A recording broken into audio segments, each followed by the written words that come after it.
നമസ്കാരം, പ്രവാസി മലയാളിയിലേക്ക് സ്വാഗതം. വിദേശ രാജ്യങ്ങളിൽ താമസിക്കുന്ന പ്രവാസികളെ കുടുക്കാൻ പലതരം വഴികളാണ് തട്ടിപ്പ് സംഘങ്ങൾ പയറ്റുന്നത്. ഇത്തരം നിരവധി വാർത്തകളാണ് നമ്മൾ ദിവസവും കേൾക്കുന്നത്. വിസ തട്ടിപ്പും ജോലി തട്ടിപ്പും എല്ലാം സ്ഥിരം ചതിക്കുഴികളാണ്. ഇതല്ലാതെ കഷ്ടപ്പെട്ട് സ്വരുക്കൂട്ടി വയ്ക്കുന്ന പ്രവാസിയുടെ സമ്പാദ്യം മുഴുവനും തട്ടിക്കൊണ്ടുപോകാനുള്ള ചതിക്കുഴികളാണ് ഇപ്പോൾ ഒരുങ്ങുന്നത്.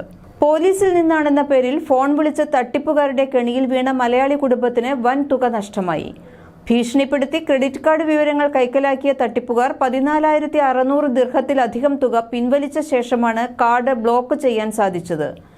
വിവിധ രേഖകൾ ചോദിച്ച ശേഷം പലതവണ വിളിച്ചും ഏറ്റവും ഒടുവിൽ ഭീഷണിപ്പെടുത്തിയുമാണ് ക്രെഡിറ്റ് കാർഡ് വിവരങ്ങൾ കൈക്കലാക്കിയത്. ദുബായിൽ താമസിക്കുന്ന ഒരു മലയാളി കുടുംബത്തിലെ അംഗമായ യുവതിക്കാണ് ഫോൺ കോൾ ലഭിച്ചത്. ദുബായ് പോലീസിൽ നിന്നാണെന്നും ചില സുരക്ഷാ പദ്ധതികളുടെ ഭാഗമായി വിവരങ്ങൾ അന്വേഷിക്കാനാണെന്നും പറഞ്ഞു.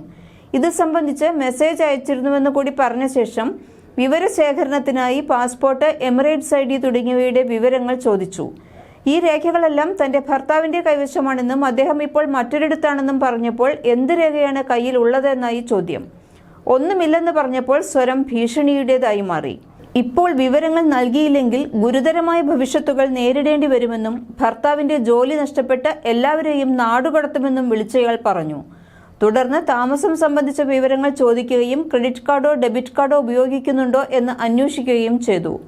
താൻ ഭർത്താവിന്റെ കാർഡുകളാണ് ഉപയോഗിക്കുന്നതെന്ന് യുവതി പറഞ്ഞപ്പോൾ അതിന്റെ വിശദവിവരങ്ങൾ വേണമെന്നായി അടുത്ത ആവശ്യം. അതിന് വഴങ്ങാതെ യുവതി കോൾ കട്ട് ചെയ്തു. എന്നാൽ പിന്നെ നിരവധി തവണ പോലീസിൽ നിന്ന് അവകാശപ്പെട്ട് ഫോൺ കോളുകൾ വന്നുകൊണ്ടേയിരുന്നു. ഇതിനിടെ ഭർത്താവിനെ വിളിക്കാൻ ശ്രമിച്ചെങ്കിലും ജോലി തിരക്കുകളിലായിരുന്നതിനാൽ അദ്ദേഹത്തിന് ഫോൺ എടുക്കാൻ സാധിച്ചില്ല. പലതവണ കോൾ വന്നപ്പോൾ യുവതി വീണ്ടും അറ്റൻഡ് ചെയ്തു. മറുതലയ്ക്കിൽ നിന്ന് ദേഷ്യത്തോടെയുള്ള സംസാരവും തുടർന്ന് കാർഡിന്റെ വിവരങ്ങളും അന്വേഷിച്ചു. ഇവ പറഞ്ഞു കൊടുത്തതിന് തൊട്ടു പിന്നാലെ ദുബായ് സ്മാർട്ട് ഗവൺമെന്റിലേക്ക് പണം പിൻവലിച്ചു എന്ന് അറിയിച്ചുകൊണ്ടുള്ള മെസ്സേജ് കാർഡ് ഉടമയായ ഭർത്താവിന്റെ ഫോണിലേക്ക് എത്തുകയായിരുന്നു. OTP പോലും ആവശ്യപ്പെടാതെ കാർഡിൽ നിന്ന് തുടരെ പണം പിൻവലിക്കപ്പെടാൻ തുടങ്ങിയതോടെ ബാങ്കിൽ വിളിച്ച് കാർഡ് ബ്ലോക്ക് ചെയ്യിച്ചു. എന്നാൽ ഇതിനോടകം തന്നെ 14,600 ദിർഹം തട്ടിപ്പുകാർ കൈക്കലാക്കി കഴിഞ്ഞിരുന്നു.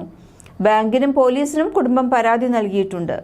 കൂടുതൽ പ്രവാസി വാർത്തകൾക്കായി ഈ ചാനൽ സബ്സ്ക്രൈബ് ചെയ്യൂ.